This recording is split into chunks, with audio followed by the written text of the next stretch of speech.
Welcome to the Bird Island Wellness Podcast, where we explore the intersection of health, wellness, and community. I'm your host, Julie Kane, nurse practitioner and owner of Bird Island Wellness. Each week, we'll dive into a wide range of topics from nutrition and fitness to mental health and holistic healing. Join me as we explore the latest research, we debunk myths, and discover innovative approaches to health and wellness. Let's embark on this journey to optimal health and well-being together. Welcome to the Bird Island Wellness Podcast. Okay, so I am here today with Rachel Lank. She is a gut health coach based out of Florida. And just to give you a little bit of a bio on Rachel, she is a registered nurse, a certified gut health coach with a mission to conquer abdominal bloating and promote overall health through gut wellness, which is, I think, something that we could all use. Her personal experience as a digestive disease nurse and her own journey with gut issues gives her a unique perspective to help clients. Outside of work, she enjoys quality time with her family, especially her grandkids, volunteering, gardening, and walks on the beach.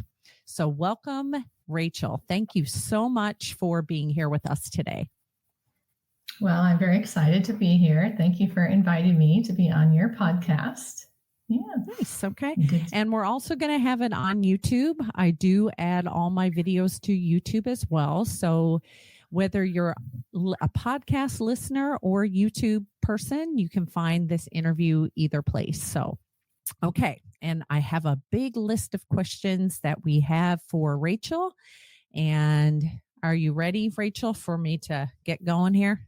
All righty. So, Rachel, what led you to specialize in gut health coaching? And how does it intersect with overall wellness? That, I think, is something we would all love to know. How did you get involved in this? Oh, well, I've been a nurse for a very long time. Entered the digestive health arena back in 2004. And to start that part of my nursing career. And then actually during that part of it in 2007 or so, I began to have my own digestive distress and disease things going on with me. And at the same time, taking care of patients, and so I just was under the care of the doctor actually that I worked for. But was just, experiencing a lot of digestive problems. And there was a lot going on in my life actually at that time too. So it wasn't, we'll learn a little bit later, different areas of what affects, gut issues and gut things. But long story short, I had many tests. I was on expensive medications, taking over-the-counter medications, you find at the local Walgreens or drugstores and on the shelf. For many years, that spanned about 7 or 8 years, and still was not feeling well, even though I was doing what the doctor told me to do, modifying some foods or taking the medications. So I was actually diagnosed with something called gastroporesis eventually. It took many tests after test after test. And so that did give me some answers. And for those of you, what is gastroporesis? What that is your stomach empties slowly. And when your stomach empties slowly, the food does not move down your colon, so it tends to ferment in your gut. And that was causing a lot of my problems. But even the medications that I was taking for that to help speed that up was only helping me part of the time. So I didn't feel well most of the time. So I in 2019, I said there has to be another way, and so I don't want to be taking this medication for the rest of my life. And that's when I began my journey, and I found it. Partnered with a functional medicine chiropractor actually here in town, and she helped me on my journey to get my gut well, although that's not what we called it back then, but that's my term, my coin. And, in a sense, then after just a few weeks, I found relief and I was able to get off the medications. I don't have to have tests. I don't have to keep going back and see the doctor. And so I feel well most days. And I say most days because if I get off track of my eating, say I'm on vacation or, there's holidays and whatnot, there's times when my gut doesn't feel so well, but because I've learned what I've learned, I know how to get back on track. So I know there's others out there suffering like I did because I encountered them in the practice. And I don't, I have a passion for helping them because, they may be going, what else can I do? And they just don't know, you don't know what you don't know. So right. That's why I'm just on a mission to do this. So because when your gut feels bad, you just feel terrible. Yep. Yeah. I think there are a lot of people out there that struggle, and I don't think there's a lot of answers out there. I see a lot of patients that, their gut is like the biggest, it's like bloating. It's like everything, all of the different symptoms that you find all related to gut health issues. And there isn't a lot of answers, So can you explain the importance of gut health for overall well-being and how it affects various aspects of our lives? Like, talk to us about just gut health and how important that is. Okay, sure. So gut health is your gut holds about 70% of your immunity.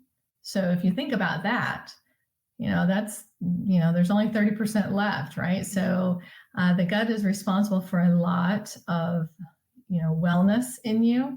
And the gut is also called the second brain. So your gut health is so important because it can affect,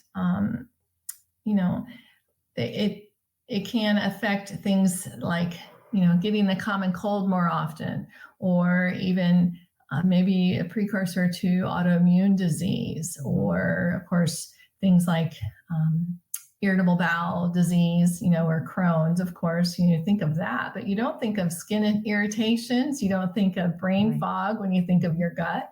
You don't think of depression or anxiety being related to that.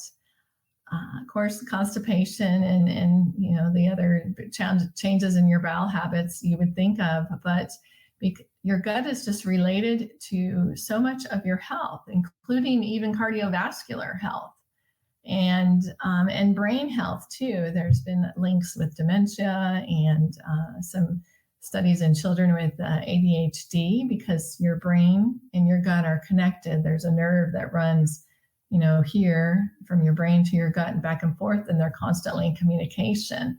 So if your gut isn't well, your mental health will be affected as well. So it has a wide aspect of your overall health.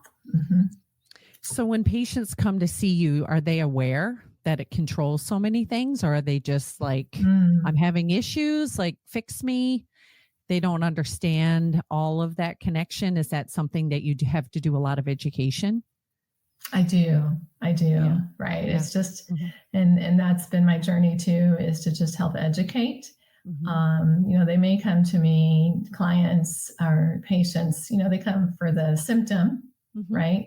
And then you dive into their diet or even their lifestyle, because it could be high stress, other things that are affecting their gut. I have clients that I see for anxiety or wanting to lift their mindset, depression and whatnot. So, I focus on some life coaching as well, but also health coaching, because normally their diet is the typical Western diet here that we have in America. Yep. So what are the common misconceptions about gut health do you encounter? What do you normally see in terms of maybe how people are being treated? What are some things that you see that probably are not the case? Okay. Yeah, that's a really good question. And, even though gut health is more talked about more in today's than it was, even when I started investigating it and whatnot, it's still, people don't know. People don't know about the gut health. And like you said, educating quite a bit. And so some of the misconceptions would be, about the gut and the brain going hand in hand. To improve your gut health, you'll lift your depression and your anxiety. Another one would be, stubborn weight, where it could be a diabetic trying to lose that weight and it just won't come off, and then a lot of times it's very much linked to your gut microbiome, which is the bacteria in your gut. There's about 100 trillion different bacteria in your gut. It's a lot. And when that is out of ratio, meaning the term is good and bad bacteria, when there's a higher ratio of bad bacteria, that inhibits somebody from losing weight. And they often, they didn't know that. And then I work with them to help them get their gut well, get the ratio more good, or at least even. And they start to find relief and can start losing weight.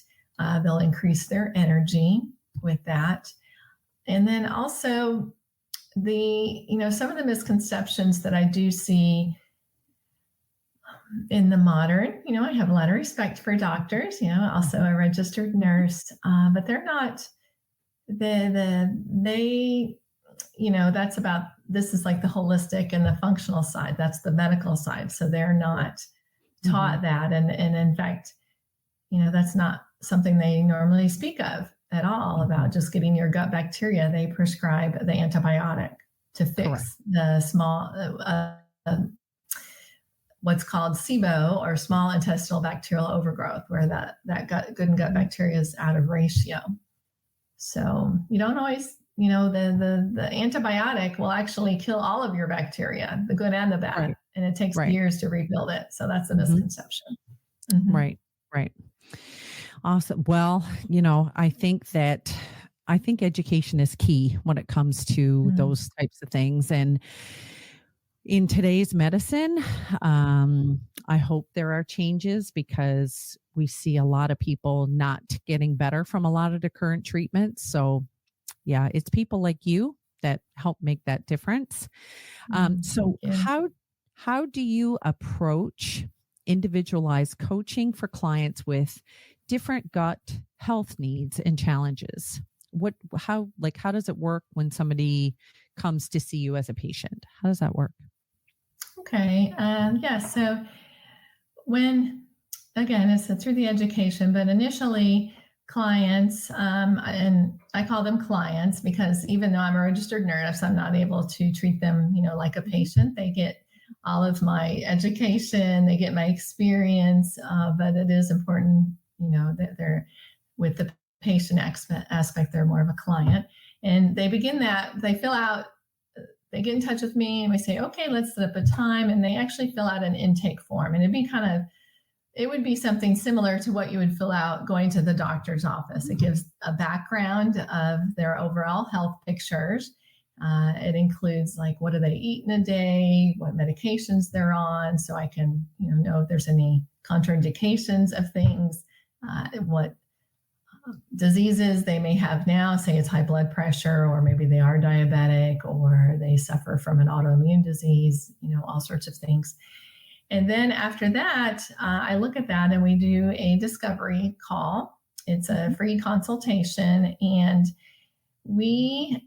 they tell me what they would like to achieve, their health goals and what's all going on. I tell them about the program and how it works. And then, importantly, we see if we're a good fit for each other. So based on what they're telling me, what their symptoms are and what they'd like to achieve, it's unique. What I treat when somebody comes to me for heartburn, it's going to be slightly different than if somebody comes for constipation, Right. or if they're constantly suffering from, like I said, that small intestinal bacterial overgrowth, and they want to stop taking the antibiotics. So it's unique. There's a baseline, but there's tweaks to it because everybody's, we're all unique. Right. Right. Yeah. So that's so interesting. That's so interesting. I just think that this should be part of just a normal treatment plan for every patient. Between that and food and sleep, it's like these are the basics. Right. Yeah. Yep. Can you share some tips, practical tips for improving gut health that you pretty much think that anybody could benefit from, like in their daily routine? Can you share with us some things? Certainly. And I do like to give these tips, and people can do with them what they like, but they do work. In fact, I like to really give tips where they don't have to spend any money and they can start them right away. Yeah, so those are the type of tips. These are my top 3. The number one thing that someone can do to improve their gut health is to chew their food to mush. And I always say M-U-S-H. Mm-hmm. And what that looks like is, say, 20 to 30 times, depending on what you're eating, but before you swallow. And what that does is, it makes the food the consistency, say, of cottage cheese or oatmeal or maybe even yogurt, according to what you're eating. And it helps the stomach break it down because the stomach is not meant to break down large chunks of food. So if the typical American here or in the world chews their food 5 to 6 times before swallowing, if you think of that with like a piece of steak or you're eating a sandwich or something, but if you consciously be mindful of that, chewing 20 to 30 times, you keep moving around with your tongue so it doesn't sneak back down your throat because that's what it wants to do. The nutrients are better absorbed, and that gut lining will thank you for that, over time. The next one is, one of the best things anybody can do is drink a glass of room temperature, or if you can do this, slightly warm water in the morning before you have any other drink, even if you're not shifting any of your other habits. Maybe you got to stay away from coffee because it causes you heartburn and, or tea or whatever. But even whatever your morning drink is, have a glass of water, that 8 to 16 ounces. And that will help to flush your system. One, because, who normally goes 6 or 8 hours during the day without something to drink, right? So you're dehydrated. Right. And because of the breathing and just the normal body functions. And it helps to flush out and just get your digestive system going. And that's important too. Your digestive system needs to be flowing. So that's a good, simple thing to do. And then the third big thing I like to give tips on is after you eat your meal, at least once a day. It's good if you can do this maybe at lunch and at dinner or however many times. Take a leisure walk for 5 to 10 minutes after your meal. It doesn't have to be long, and it's not a speed walk. That's not the time you think of doing a heavy workout because you might cramp up. But what that leisure walk does is, again, gets the digestive juices flowing so that it's going to be, it just activates the digestive system. So if you suffer from constipation, this is really a great thing to do.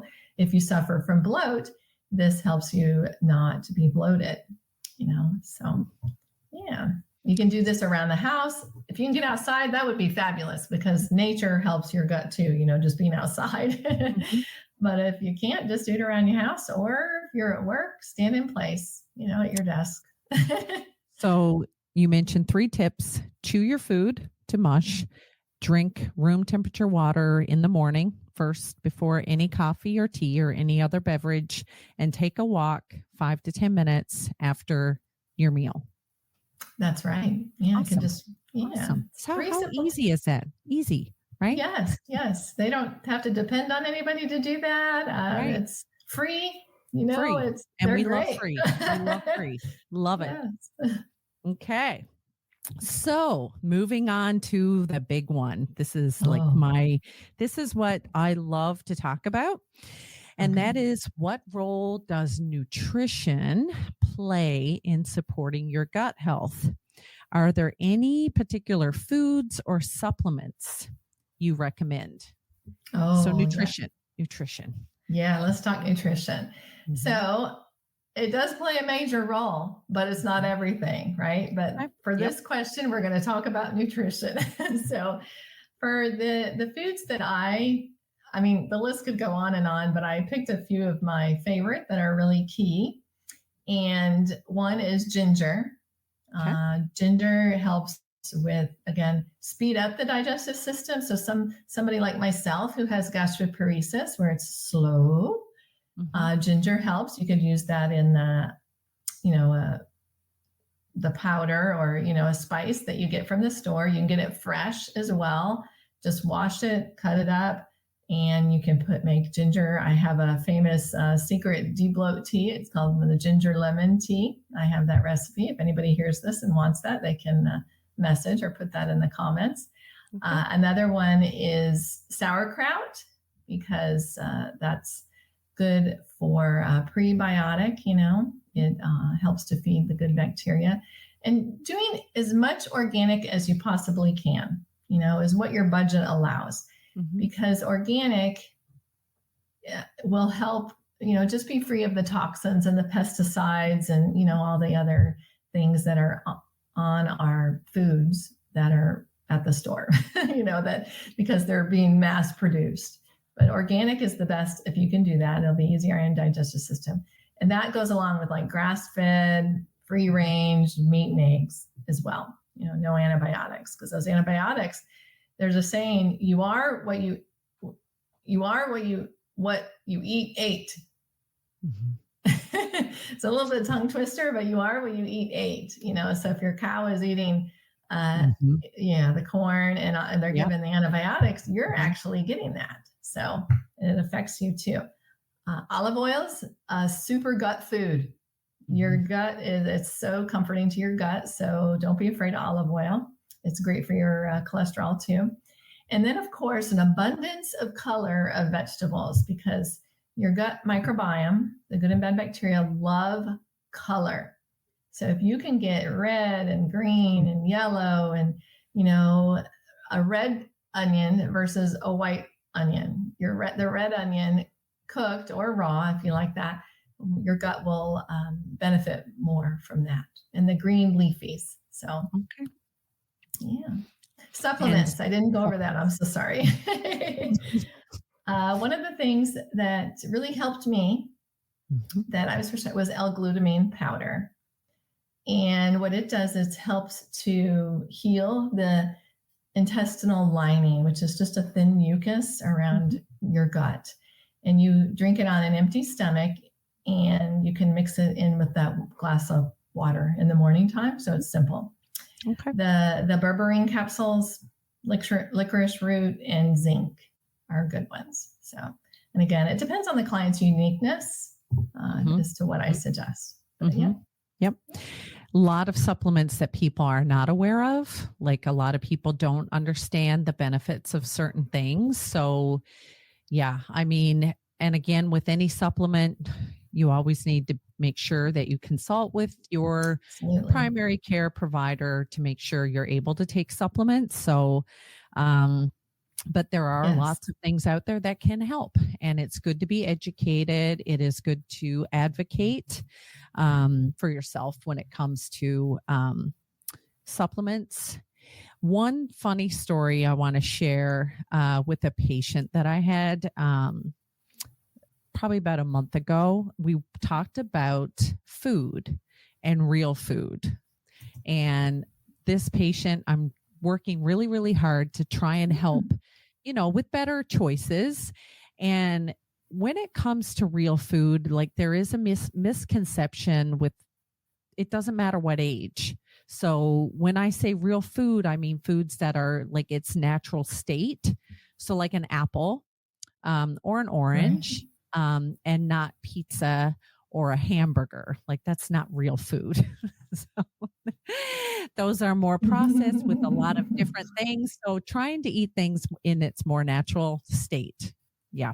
And organic is a huge plus. If you can budget organic, that's even better. Okay. So next question. Right. How does stress and lifestyle factors impact gut health, and what strategies do you recommend? Okay.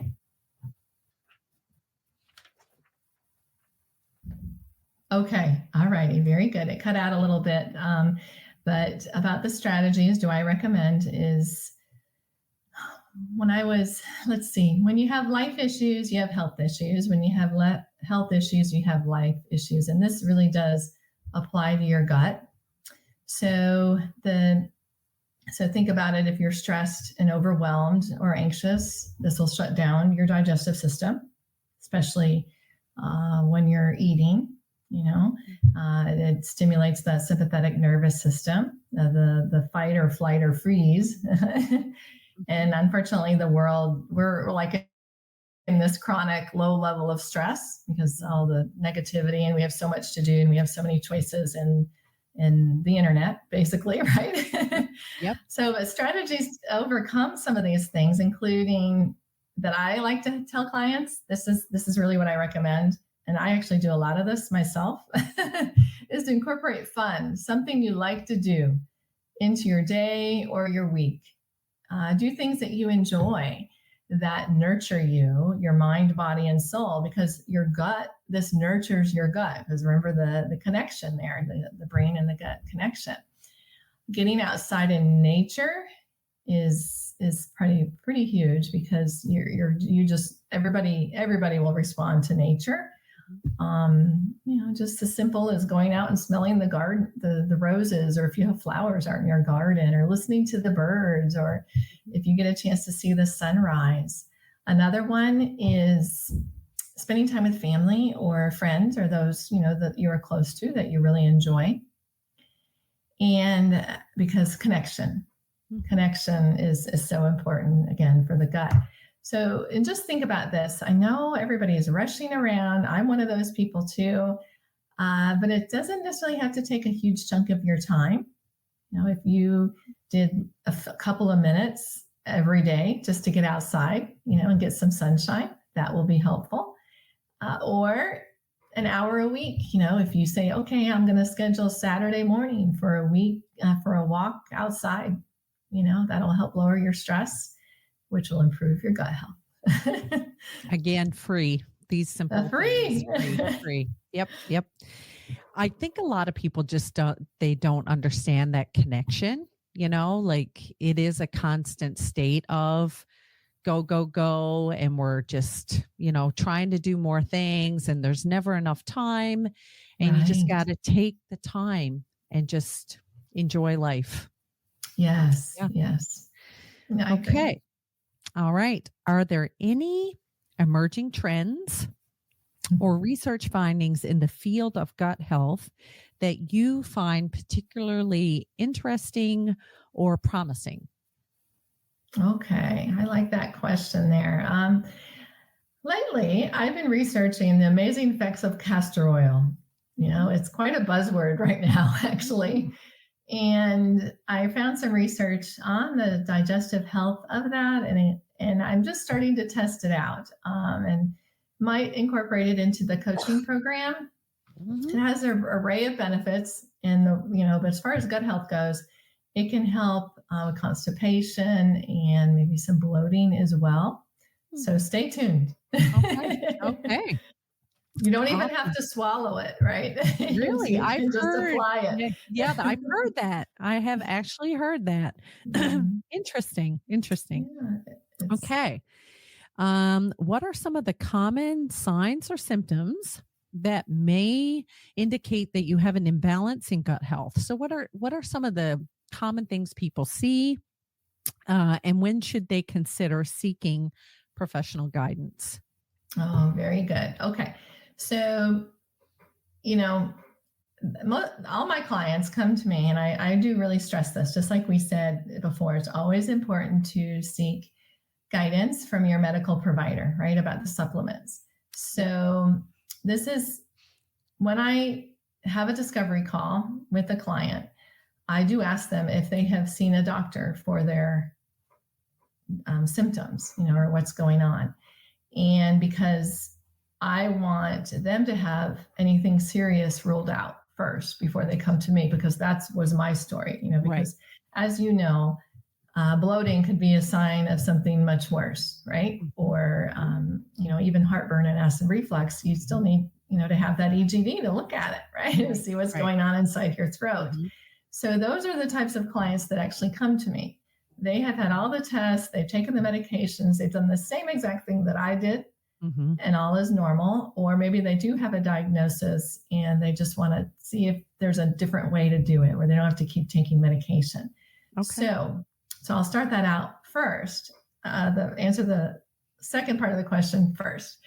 And but the common signs and symptoms that may indicate a disbalance, dysbiosis is the term for it, where it's out of ratio, that gut bacteria, is bloating after eating, especially say you bloat up, your tummy's flat, then you bloat up like you're 4 or 5 months pregnant. Constant gas or belching, diarrhea, constipation.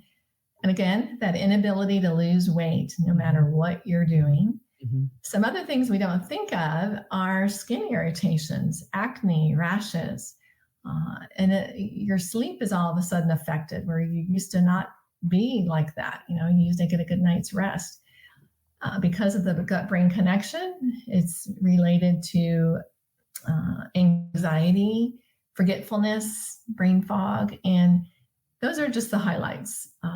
So the list is extensive, but those are the highlights. So, wow, that's a long list of things that. So, like you said, making sure that it's not a bigger issue and that you do seek medical attention first to make sure that there's not something else going on. Absolutely. Yeah. And then, in your experience, how does optimizing gut health contribute to overall physical and mental wellness? How does that affect? Certainly. So, like for yourself, like for you, like how has your life changed? Take us back to before when you were struggling to now where you feel like you've got it figured out. Oh, okay. That's really good. But yes, so back then, before my gut was well, I felt like crap, no pun intended, right? Most days of the week. And I did suffer from constipation too. So when your gut bloated, I had abdominal pain up here, up high, right underneath your rib cage. That's where your stomach is. I know everybody's familiar with the pain scale 1 to 10, right? I lived at a pain scale from 1 at about a 7 for 7 or 8 years. Some days it'd get down to a 5. It was always there. So, and also I dreaded eating. I only ate because I had to, because I didn't know that my doctor, they don't know what you know now. Right. And, even the foods he told me to eat, it wasn't helping it. So mealtime was just because I had to, and we know there's so much more tied to mealtime, with family and connection and the smell and everything. So those are my big things. It's contributed to my overall health I feel vibrant now. I don't suffer from abdominal pain, and I have a lot more energy because you feel like blah when your gut's not well or you're not feeling well overall. My skin is better, it's smoother, less. It's it radiates per se like a vibrance. And then also, what's the other thing I would like to add here? Mealtime. I enjoy mealtime, and because I've got my gut well. There was a time during my period, right, during that time when I was transforming my gut, that I gave up certain foods, and it's actually to identify which foods are your triggers. And those are called, intolerances.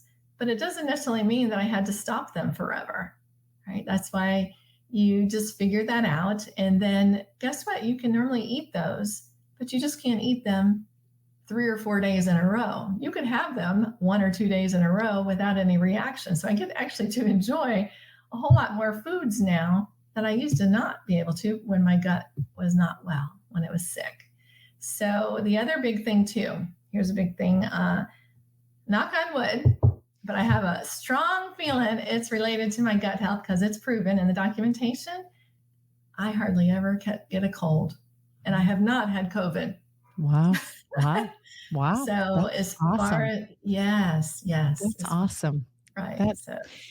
So what in, like, that's such an inspiration. You're such an inspiration because I feel like there's so many medical providers, nurses out there that kind of follow their passions of, this was my story, I had to figure it out, and I want to help people. Like, that's kind of a trend.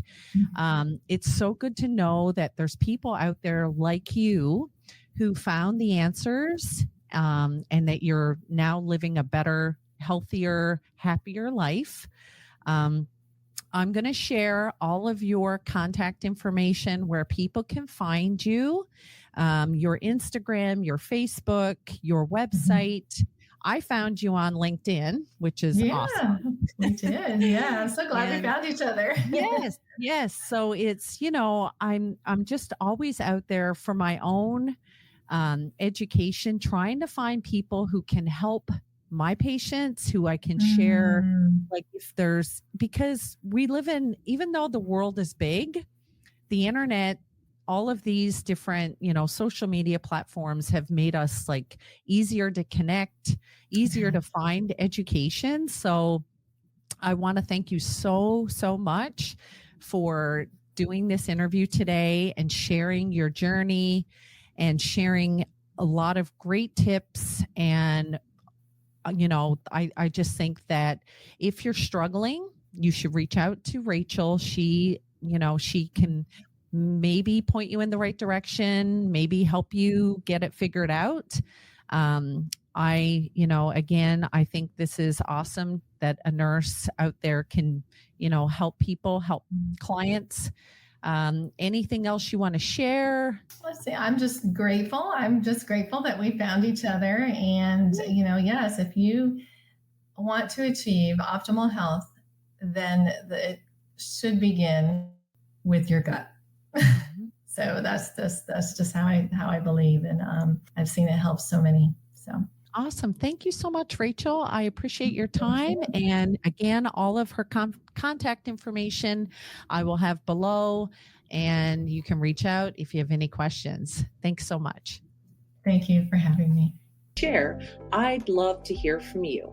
You can reach out to me through my website or connect with me on social media. Until next time, remember to prioritize your health, nurture your well-being, and spread positivity wherever you go. Take care, and I'll see you soon on the next episode of Bird Island Wellness Podcast.